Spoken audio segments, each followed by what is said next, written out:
Welcome back to engineering overdose channel. இன்னைக்கு நம்ம சேனல்ல என்ன தெரிஞ்சுக்க போறோம்னா காம்பனன்ட் சீரிஸ் பிளேலிஸ்டோட நெக்ஸ்ட் வீடியோவா டயோட்ஸை பத்தி தான் தெரிஞ்சுக்க போறோம். டயோட்ஸ் எப்படி உருவாச்சு அண்ட் டயோட்ஸோட பேசிக் ஸ்ட்ரக்சர் எப்படி இருக்கும், வேர்ல்ட்ல இருக்கிற எல்லா எலக்ட்ரானிக் சர்க்யூட்ஸ்லயும் பேசிக்கா யூஸ் பண்ற எலமெண்ட் டயோட் தான். அந்த டயோட எப்படி கண்டுபிடிச்சாங்க அண்ட் அதோட பேசிக் ரோல் என்ன, இதை பத்திலாம் கிளியரா தெரிஞ்சுக்க போறோம். வாங்க வீடியோக்குள்ள போலாம்.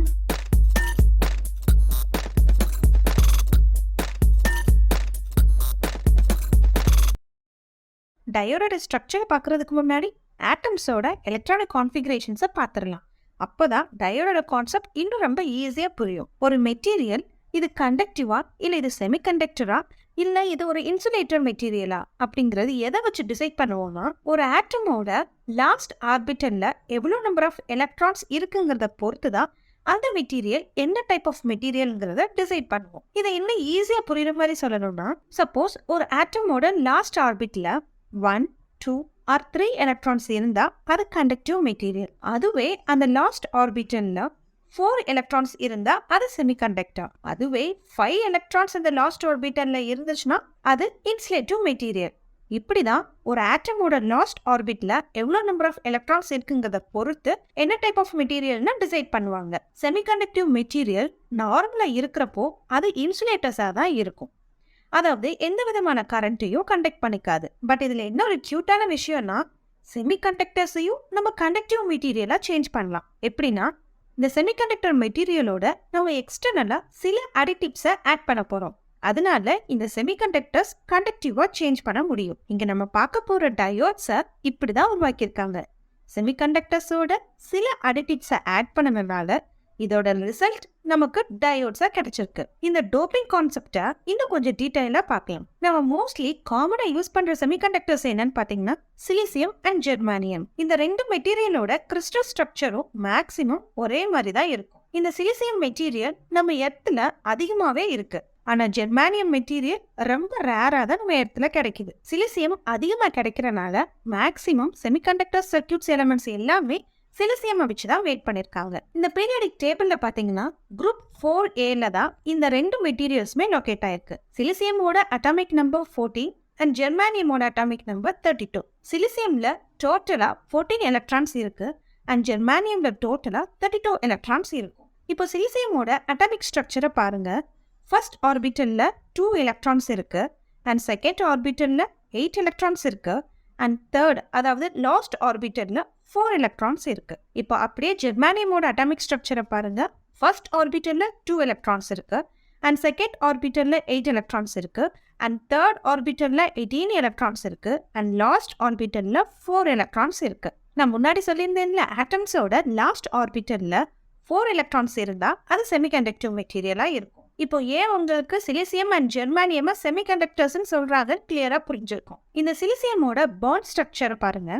இதான் சிலிசியமோட பாண்ட் ஸ்ட்ரக்சர். இதுல பாருங்க, லாஸ்ட் ஆர்பிட்டல்ல இருக்கிற ஒவ்வொரு ஆட்டமும் இன்னொரு சிலிசியம் ஆட்டமோட கோவலன்ட் பாண்ட்னால கனெக்ட் ஆயிருக்கு. ஜெர்மானியமுக்கும் சேம் பாண்ட் ஸ்ட்ரக்சர் தான் இருக்கும். இந்த ரெண்டுலயும் லாஸ்ட் ஆர்பிட்டல்ல 4 எலக்ட்ரான்ஸ் இருக்கு.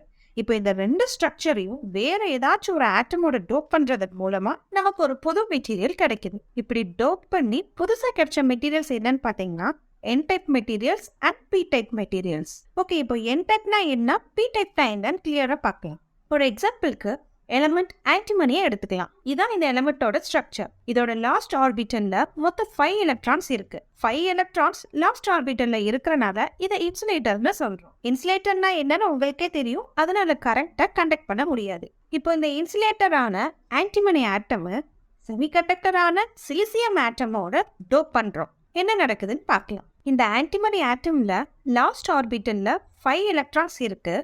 அதுல 4 எலக்ட்ரான்ஸும் ஒவ்வொரு சிலிசியம் ஆட்டம்ஸோட பாண்ட் ஆயிக்குச்சு. ரிமைனிங் இருக்கிற ஒரு எலக்ட்ரான் மட்டும் ஐடியலா கிடக்கு. அதாவது இந்த எலமெண்ட்டுக்கு பாண்ட் ஆகுறதுக்கு வேற ஒரு எலமெண்ட் இல்லாம இருக்கு. ஸோ ஃபைனலி ஆன்டிமனி அண்ட் சிலிசியமோட டோப்பிங் ப்ராசஸ்ல நமக்கு கிடைச்ச ஒரு நியூ ப்ராடக்ட் தான் N டைப் மெட்டீரியல். இப்படிதான் N டைப் மெட்டீரியல்ஸ்னு ஒன்று ஃபார்ம் ஆச்சு எலக்ட்ரானிக்ஸ்ல. இப்போ P டைப் மெட்டீரியல்ஸ்லாம் எப்படி உருவாச்சுன்னு பார்க்கலாம். ஒரு எக்ஸாம்பிளுக்கு போரான் எலமெண்ட்டை எடுத்துக்கலாம். இதான் இந்த போரான் எலமெண்ட்டோட ஸ்ட்ரக்சர். இதோட லாஸ்ட் ஆர்பிட்டல்ல மொத்தமா 3 எலக்ட்ரான்ஸ் தான் இருக்கு அதனால தான் இந்த போரான கண்டக்டர்னு சொல்றோம். இப்போ நம்ம இந்த போரான் ஆட்டமை சிலிசியம் ஆட்டமோட டோப் பண்றோம். என்ன நடக்குதுன்னு பார்க்கலாம். போரானோட லாஸ்ட் ஆர்பிட்டல்ல இருக்கிற 3 எலக்ட்ரான்ஸும் 3 சிலிசியம் ஆட்டமோட பாண்ட் ஆயிக்கிச்சு. பட் சிலிசியம்ல மொத்தமா 4 இருக்கும்ல, 3க்கு 3 பாண்ட் ஆயிக்கிச்சு. ரிமைனிங் ஒரு சிலிசியம் மட்டும் பாண்ட் ஆகாம ஐடியலா கிடக்கு. ஸோ இப்படி இருக்கிறனால இந்த பிளேஸ்ல ஒரு ஹோல் ஒன்று ஃபார்ம் ஆகுது. ஸோ ஃபைனலி இந்த போரான் அண்ட் சிலிசியமோட டோப்பிங் ப்ராசஸ் மூலமா நமக்கு கிடைச்ச ஒரு புது ப்ராடக்ட் என் டைப் மெட்டீரியல். சிலிசியமை வச்சு மட்டும்தான் உங்களுக்கு டோப் பண்ணி காமிச்சிருக்கேன். ஜெர்மானியம்க்கும் இதே ப்ராசஸ் தான். பிகாஸ் ரெண்டுக்குமே லாஸ்ட் ஆர்பிட்டல்ல 4 எலக்ட்ரான்ஸ் தான் இருக்கு. ஸோ சேம் ப்ராசஸ் தான். இப்போ நமக்கு கிடைச்ச இந்த 2 நியூ ப்ராடக்ட்ஸ், அதாவது பி டைப் மெட்டீரியலையும் அண்ட் என் டைப் மெட்டீரியலையும் கம்பைன் பண்ணனா சர்ப்ரைசிங்லி நமக்கு டயோடுங்கிற நியூ எலிமெண்ட் ஒன்று கிடைச்சிருக்கு. அதுவும் எலக்ட்ரானிக் சர்க்கியூட்லேயே மோஸ்டா யூஸ் பண்ற ஒரு காமனான பேசிக்கான எலிமெண்ட் ஒன்று கிடைச்சிருக்கு. இந்த டயோட்ஸ் வந்ததுக்கு அப்புறம் எலக்ட்ரானிக்ஸ்ல பல இம்ப்ரூவ்மெண்ட் நடந்திருக்கு. ஸோ இந்த வீடியோவில் டயோடுங்கிற ஒரு எலிமெண்ட் எப்படி உருவாச்சு, அதோட பேசிக் ஹிஸ்ட்ரி டீட்டெயிலாக தெரிஞ்சுக்கிட்டோம். நெக்ஸ்ட் வீடியோவில் ஒரு சர்க்கியூட்டில் டயோட் எப்படி ஒர்க் ஆகிட்டு இருக்கு, அதோட ஒர்க்கிங் பிரின்சிபல் என்ன அப்படிங்கிறத நம்ம டீட்டெயிலாக பார்க்கலாம். இந்த வீடியோக்கு பண்ணியிருக்கிற ஒர்க் அண்ட் எஃபர்ட் உங்களுக்கு பிடிச்சிருந்ததுன்னா கண்டிப்பாக லைக் பண்ணுங்க, கமெண்ட் பண்ணுங்க, ஷேர் பண்ணுங்க. மறக்காம நம்ம இன்ஜினியரிங் ஓவர்டோஸ் சேனல் க்ரோ ஆகுறதுக்கு சப்ஸ்கிரைப் பண்ணிக்கோங்க. மேலும் ஒரு இன்ட்ரெஸ்டிங்கான வீடியோட உங்களை மீட் பண்றேன். Until then, take care. Bye bye. EOD signing off. Thanks for watching.